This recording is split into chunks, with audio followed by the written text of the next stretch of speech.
Some years ago, during a moment of inspiration, I cranked out a full-length martial arts breakdown of the Jedi Weapon Master, Vodo-Siosk Baas. However, I never got around to actually using it, as I was busy with other projects. Furthermore, as my understanding of the skills and capabilities of the various combatants within the Star Wars setting is constantly evolving, this assessment is now out of date, as my views on Vodo Baas have changed. For this reason, I have chosen not to use this breakdown in a versus video, and I will be presenting it instead as a sample of my writing. Therefore, I won't be bothering to cite my sources, because what's the point, and I encourage my viewers to take what is said here with a grain of salt. Now that all of that is out of the way, let's begin.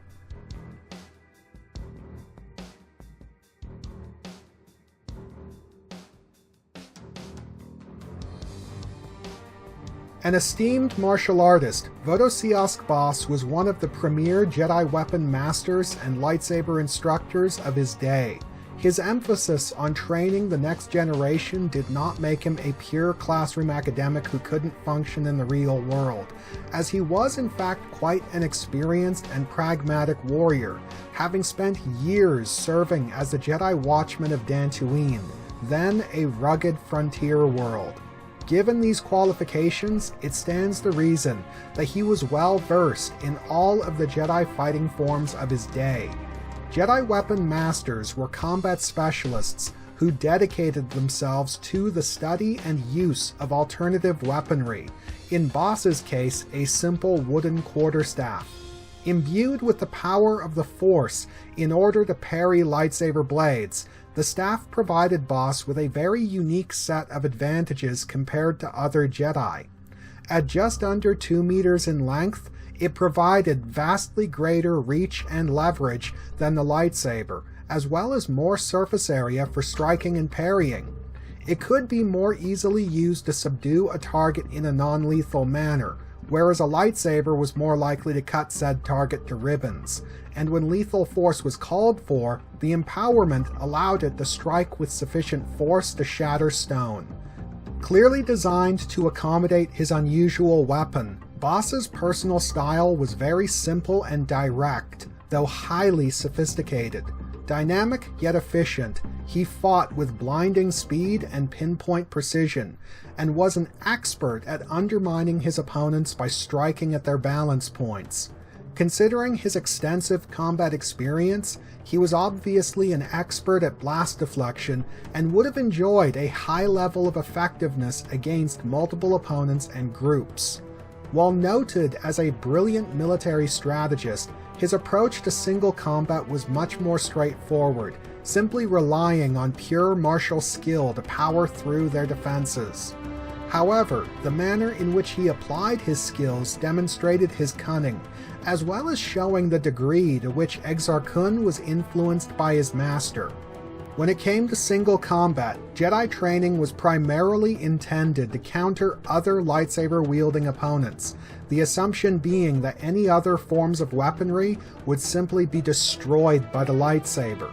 As a result, when something unusual was thrown into the mix, such as a force-imbued staff that could parry lightsaber blades, other duelists simply didn't know how to react. We see that this elitist attitude regarding weaponry persisted for centuries within the Order, with alternative weapons being written off as training weapons for lightsaber variants, or entirely pointless. Not to belittle Vodo Baas, as he wouldn't be as esteemed as he was if all he had were unorthodox tricks rather than real skill, but a reliance on shock and awe was clearly a major component in his technique. The ultimate irony is just how vulnerable he himself was to this tactic. In his inability to effectively counter Exar Kun's application of dual-blade fencing and saber-staff combat, we see Vodo Baas's lack of adaptability and his failure to improvise. While I think that his vulnerability here had quite a bit to do with the extreme methods that Kun himself favored, it does indicate his reliance on rote response and his narrow strategic focus, something I refer to as situational specialization. He was optimized for conventional battlefield engagements with blaster-wielding assailants and clean, straightforward lightsaber duels with other Jedi duelists. He simply wasn't prepared to deal with any unorthodox tactics or maneuvers on the part of his opponents. In the novel Labyrinth of Evil, Dooku mused about fighters who dedicated themselves to technical excellence ahead of combat effectiveness, something he termed enslavement to form. Vodo Baas's form may have been unique to him, but he was still enslaved to it. These weaknesses were exacerbated by the shortcomings inherent to his weapon.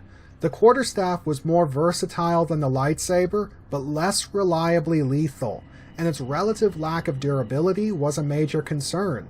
In my previous videos dealing with Vodo-Siosk Baas, I stated my belief that the staff would gradually break down over the course of a fight, eventually shattering. However, I no longer believe this to be the case, as a weakness of this sort would make the weapon so impractical that using it simply wouldn't be worthwhile. Rather, I believe that Baas's staff is more like a conventional polearm when pitted against a sword. The vulnerability is against dedicated power attacks that, when received improperly, cause the shaft to crack and splinter.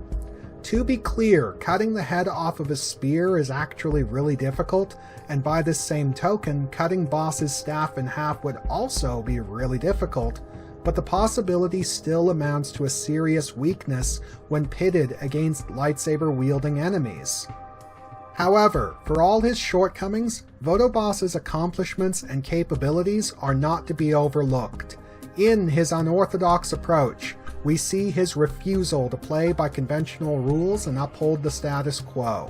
His was a legacy of innovation, his influence leading to the continued advancement of lightsaber combat. Though he was ultimately swept aside by these very advancements, his contributions are not to be ignored. He may undoubtedly be an anachronism when compared to duelists of later eras, but he remains a force to be reckoned with no matter the era. For all his limitations, Vodo-Siosk Baas stands tall as one of the greatest martial artists in the Jedi Order's history.